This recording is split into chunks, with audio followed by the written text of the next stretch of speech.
Hi everyone, so welcome back in my YouTube channel. So don't forget to subscribe, like, comment, share. So in this video मैं आपको बताऊंगी, जैसे कि मैंने previous video में बताया था कि मेरी लाइफ में कोई गॉड गिफ्टेड पर्सन आया था जिसने मेरी लाइफ को थोड़ा सा स्टेबल कर दिया। सो बाकी चलो मेरे हाथ में था। So I tell you about that person कि वो कौन था, उसके साथ मैं कैसे मिली, क्या रिलेशन था। अगर वीडियो अच्छी लगे तो लास्ट तक ज़रूर देखना और लाइक कमेंट करना मत भूलना और as well as subscribe. So let's start. वो पर्सन था मेरी लाइफ में गॉड गिफ्टेड, माय हस्बैंड। उसके साथ मैं कैसे मिली, जब मैं एक मंथ यहाँ पे आके मैंने जॉब वगैरह के लिए ढूंढा। चंडीगढ़ जॉब मैं कॉलिंग में लगी थी। कॉलिंग में जब मैं जाने लगी तो मैंने सिर्फ हाफ मंथ तक गई और मेरी तबीयत एकदम से बिगड़नी स्टार्ट हो गई, क्योंकि मैं पीजी में रहती थी। पैसे वगैरह मेरे पास इतने थे नहीं और सैलरी मेरी आनी थी एक मंथ बाद। तो मैंने खाना पीना अच्छे से खाना नहीं, सुबह भी बस थोड़े से कुरकुरे वगैरह खा लेने, थोड़े से शाम को खा लेने, इसी से मेरा दिन निकलता था। तो इसकी वजह से मेरी तबीयत हो गई ख़राब और एकदम से चंडीगढ़ का पानी भी मुझे सूट नहीं करा। मेरी तबीयत जब ख़राब हो गई तो मैं ना मतलब मेरे को छुट्टियाँ होने लगी। मैं जॉब जाना छोड़ दिया मैंने, मतलब 1-2 दिन जाना, 2-3 छुट्टियाँ करनी, 1-2 दिन जाना, 2 दिन छुट्टियाँ करनी। तो मेरी जो कंपनी की एचआर थी उसने मेरे को बोला कि तुम ना जसप्रीत ऐसे करो, तुम रेस्ट करो एक बार, हेल्थ ज़्यादा इम्पोर्टेंट है, जॉब ज़्यादा इम्पोर्टेंट नहीं है।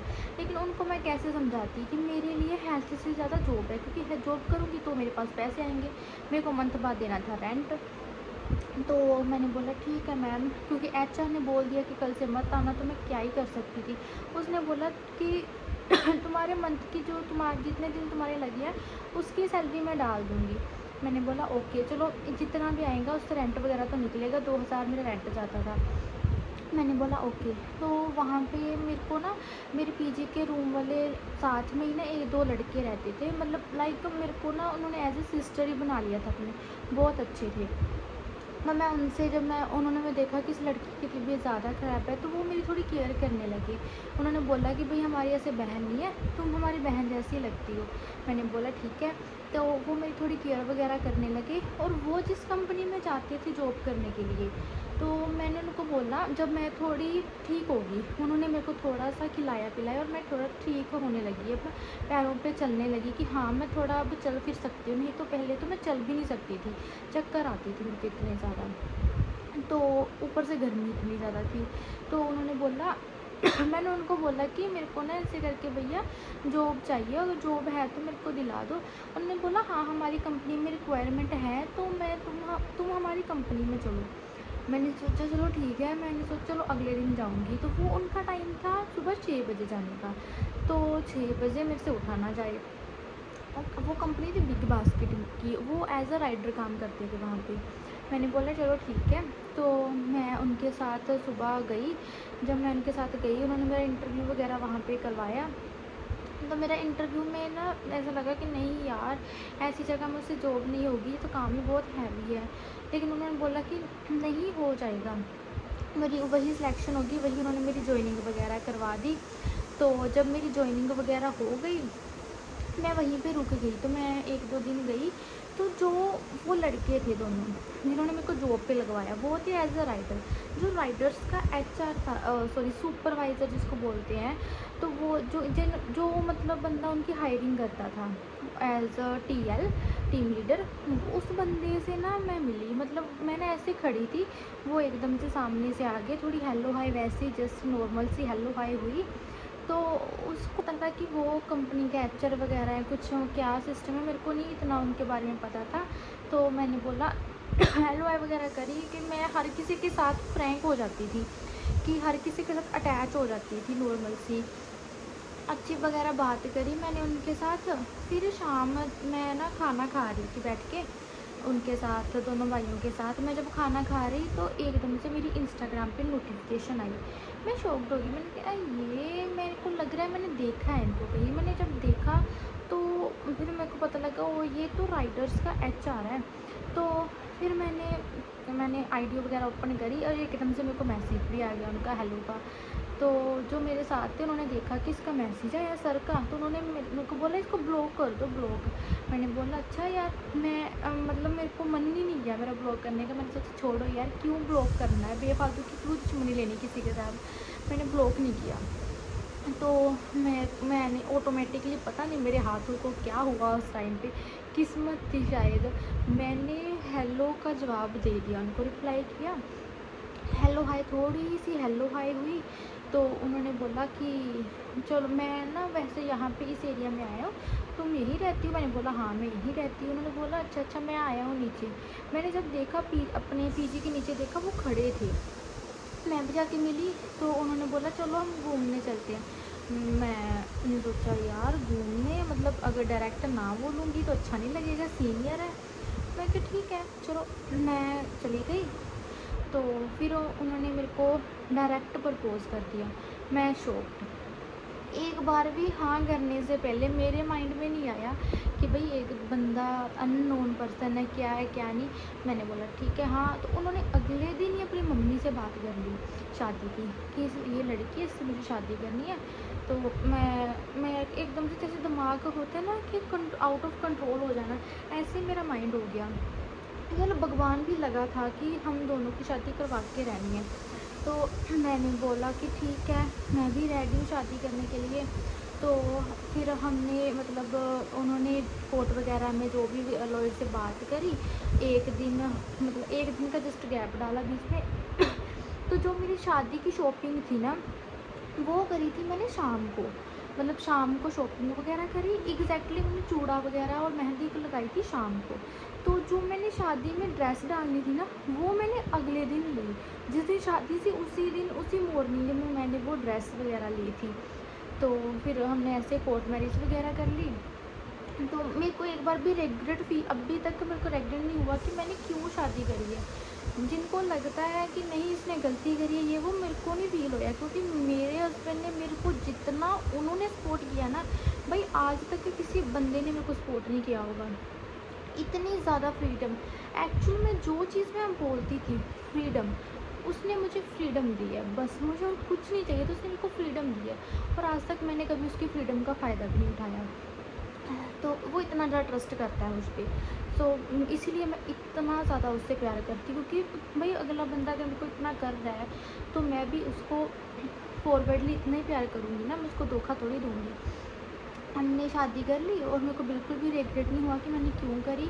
तो थोड़ी सी शादी के बाद 1 मंथ लाइक हम दोनों एक दूसरे को ना समझने में दिक्कत आई। उसके बाद थोड़ा मतलब नॉर्मल सा होने लगा, फिर सेटअप, हम दोनों एक दूसरे को समझने लगे। तो मैंने उनको बताया कि ऐसे करके मेरा ये सपना था, मुझे ये ड्रीम था मेरा, मुझे ये ड्रीम पूरा करना है। उन्होंने बोला ठीक है, मैं करूँगा तुम्हारा ड्रीम पूरा। तो उन्होंने मेरी एडमिशन करवाई। एक्चुअल में एडमिशन करवाई थी उसकी मम्मी ने, मतलब मेरी सास ने, उन्होंने एडमिशन करवाई। सो आई एम वेरी हैप्पी कि चलो मेरी सास ने सही मेरी एडमिशन तो करवाई। तो मैं इंस्टीट्यूट जाना स्टार्ट होगी, जॉब मतलब मेरे को कोर्स वगैरह मैंने स्टार्ट किया। तो मैं बहुत खुश थी।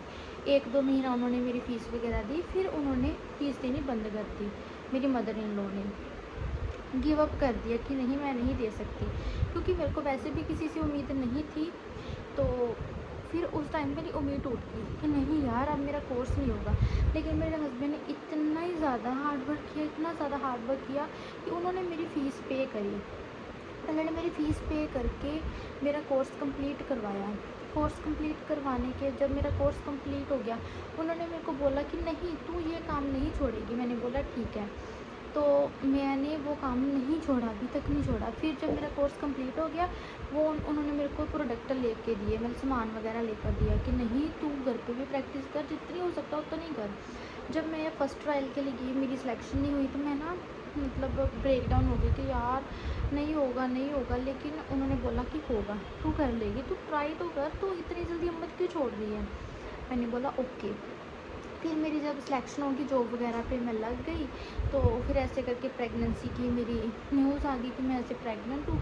लेकिन उन्होंने मेरे को अभी भी बोला कि नहीं तुम काम नहीं छोड़ोगी, अब भी तुम घर पे प्रैक्टिस करती रहो। मैंने अभी जस्ट रिसेंटली उनको बोला 1-2 दिन पहले कि मुझे नहीं करना ये, अब इस लाइन में नहीं जाना, मुझे ग्रेजुएशन करनी है। उन्होंने बोला कर लो, ग्रेजुएशन भी कर लो, लेकिन ये लाइन नहीं छोड़नी, तुम इस लाइन के लिए हो, तुम्हारा सपना है, तुम अपना सपना पूरा करो। मैंने बोला ठीक है, अगर आप बोल रहे हो तो मैं कर लेती हूँ, क्योंकि आपकी बात मान के मेरा फ़ायदा ही होता है, नुकसान तो कभी हुआ नहीं। सो ऐसे वो पर्सन मेरी लाइफ में एक भगवान का रूप बन के आया था। और जब मेरी जॉब लगी, मैंने उनको बोला कि मुझे आईफ़ोन लेना है, तो उन्होंने बोला ठीक है ले लो। फिर मैंने अपनी फ़र्स्ट सैलरी से अपना आईफ़ोन लिया था। लाइक इतनी ज़्यादा खुश थी कि मैंने अपनी फ़र्स्ट सैलरी में आईफ़ोन लिया। और इसका मैं प्रॉपर व्लॉग नेक्स्ट वीडियो में डालूँगी कि मैंने कैसे आईफ़ोन के लिए कैसे सेविंग्स करी थी, कैसे मैंने लिया, क्या क्या सिचुएशन रही थी। तो इसका व्लॉग मैं इसकी वीडियो में नेक्स्ट व्लॉग में सब कुछ डालूँगी कि क्या वो मेरी जर्नी रही थी आईफ़ोन वाली। तो मतलब मेरे हस्बैंड ने मेरी हर चीज़ कंप्लीट करी है, हर सपना पूरा करा, जो मांगा वही दिया। लोगों ने बहुत कुछ बोला कि नहीं अपनी पत्नी को इतना ऐसे मत कर, ये मत कर, वो कर मत कर, लेकिन उन्होंने बोला नहीं मेरी वाइफ है, मैं करूँगा, मेरे पैसे लगते हैं, तुम लोगों को क्या जाता है। इसी चीज़ का मेरे को इतना प्राउड फील होता है कि नहीं कोई नहीं है मेरे साथ, लेकिन एक बंदा ही काफ़ी है मेरे लिए, वो है मेरा हस्बैंड। मेरे को कोई चाहिए भी नहीं, मेरे को सिर्फ मेरा हस्बैंड चाहिए मेरे साथ, हर कंडीशन में, सुख में दुख में, सिर्फ मेरा हस्बैंड चाहिए मेरे को, और कुछ नहीं चाहिए। सो ऐसे ही ये मेरी लाइफ में एक गॉड गिफ्टेड बन के आए थे, जिन्होंने मेरी लाइफ को थोड़ा सा स्टेबल कर दिया है, बाकी करने में लगे पड़े हैं। लेकिन मेरे को अपने आप पे ट्रस्ट है कि मैं हो जाऊँगी, मैं सक्सेस ज़रूर होंगी अपनी लाइफ में। सो व्लॉग वगैरह के लिए भी उन्होंने मेरे को बोला कि नहीं तुम स्टार्ट करो, तुम एक बार करो तो सही, लोग इतना सक्सेस हो गए हैं तो तुम भी तो हो ही जाओगी, ऐसे कोई काम ही नहीं है जो तुम नहीं कर सकती। फिर मैंने कहा ठीक है मैं व्लॉग्स वगैरह भी स्टार्ट कर लेती हूँ, ये भी मान के, क्योंकि मेरे को शाई फील होता था कि नहीं यार व्यूज़ नहीं आएंगे, क्या होगा क्या नहीं होगा। लेकिन वो बंदे ने मेरे को हमेशा गिरने से बचाया, हमेशा मेरे को इतनी सपोर्ट करी है ना कि आई एम सो लकी कि मेरे पास ऐसा हस्बैंड है जो आई थिंक किसी के पास नहीं होगा भी तो अच्छी बात है, लेकिन मेरे को लगता है कि मेरा हस्बैंड सबसे बेस्ट है। सो दैट्स ऑल, ये रहा था मेरा और इनका सफ़र कि ऐसे हम मिले, ऐसे हमारी शादी हुई, तो ऐसे इन्होंने मेरे को स्टेबल किया। So if you like my video so don't forget to like, subscribe, comment, share, ये सारी चीज़ें मत भूलना। अगर आपको वीडियो अच्छी लगी हो तो कमेंट भी करना, लाइक भी करना, शेयर भी करना और सब्सक्राइब भी करना। सो नेक्स्ट वीडियो में मिलती हूँ मैं आपको नेक्स्ट व्लॉग के साथ, नेक्स्ट स्टोरी के साथ। मैं उसमें बताऊँगी मैंने आईफ़ोन कैसे लिया था, कैसे अपनी सेविंग्स वगैरह स्टार्ट करी और कैसे मैंने आईफ़ोन लिया, और आईफ़ोन लेने में भी क्या क्या दिक्कत आई थी।